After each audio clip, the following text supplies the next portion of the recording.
Olá pessoal, nesse vídeo eu vou falar um pouco sobre este livro aqui, Armas, Germes e Aço, do Jared Diamond. Ele é um livro da editora Record, de 2009. Então ele é um livro que fez bastante sucesso, foi ganhador do prêmio Pulitzer. E o tema assim, principal dele, a grande chamada desse livro daí, né, que ele vai traçar a história da humanidade, desde a época da invenção da agricultura, e das primeiras comunidades, e vai dizer como que essas é, inovações técnicas se difundiram.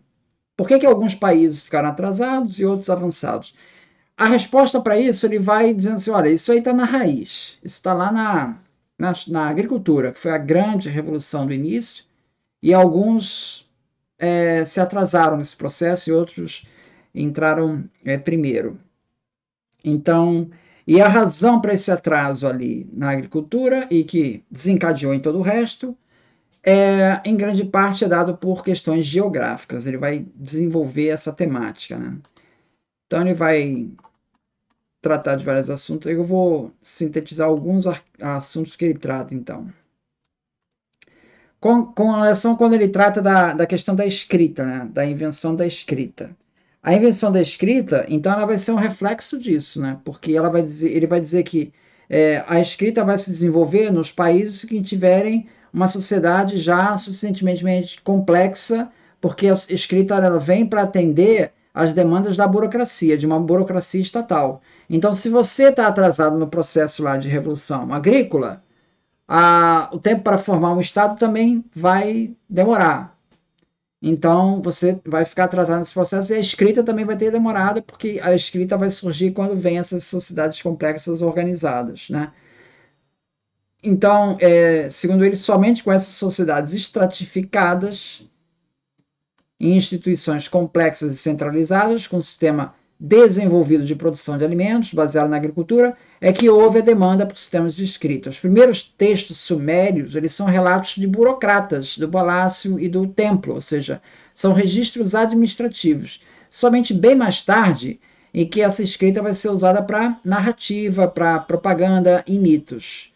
Em Micenas também não foi diferente. Os textos em linear B, eles ocuparam a maior parte deles, eles tratam de contabilidade, de número de ovelhas, de quantidade de linho.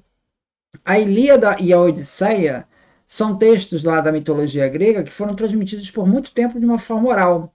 E somente mais tarde é que vieram a ser escritos, lá no século 8 a.C. Então, para Jeremy Diamond, isso explica o desenvolvimento tardio das diferentes formas de escrita. Ou seja, demorou para iniciar a agricultura, demorou para formar uma estrutura estatal organizada, demorou para ter a escrita. Esse modelo linear explicativo, o David Graeber vai criticar isso, tá? Vai te criticar, mas é nessa perspectiva aí que o Jeremy Diamond está trabalhando, de que todos têm que seguir esse mesmo modelo linear, né?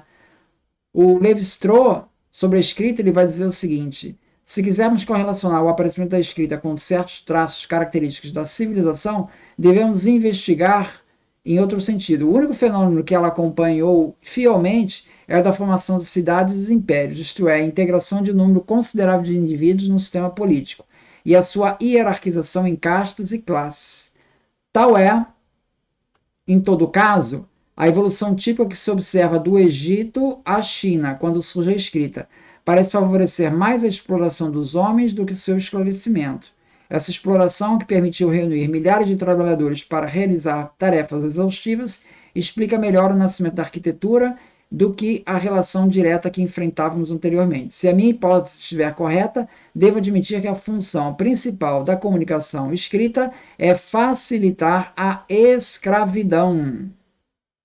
A utilização da escrita com fins desinteressados para obter dela satisfação intelectual e estética é um resultado secundário, e ainda mais ainda quando não se reduz ao meio de reforçar, justificar ou disfarçar o outro meio. Então isso daí é o que o Levi-Strauss está falando e que bate com o que o Jeremy Diamond tá dizendo, tá? Com relação ao surgimento da agricultura, o Jeremy Diamond ele lista alguns fatores, né, que favorecem o surgimento da agricultura. Primeiro, a escassez de recursos, de caça e coleta. Então começa a faltar caça-caleta, a pessoa tem que começar a plantar. Mudanças climáticas no final do Pleistoceno, no crescente fértil, que favoreceram a ampliação das áreas de cultivo de trigo e cevada. O desenvolvimento de técnicas agrícolas, entre as quais as foices de madeira ou de osso, cestas para carregar grãos, pilões, tábuas de moer, técnica de torrar os grãos de modo que pudessem ser armazenados sem germinar, silos subterrâneos, tudo isso ajudou a Revolução Agrícola. O aumento populacional, ele serviu de um certo estímulo, né, para impulsionar o aumento da área cultivada. Jeremy Diamond se refere a muitos povos, mesmo tendo contato com a agricultura, eles se mantiveram por algum tempo numa economia caçadora-coletora. E dá, inclusive, um caso curioso da Suécia, no sul da Suécia. Os caçadores-coletores, por volta de 3000 a.C., tornaram-se agricultores, abandonaram a prática, por volta de 2700, e retornaram como caçadores-coletores pelos próximos 400 anos, quando então retomaram a agricultura. Tá? Então, esses são alguns aspectos que eu queria destacar. Muito obrigado, então.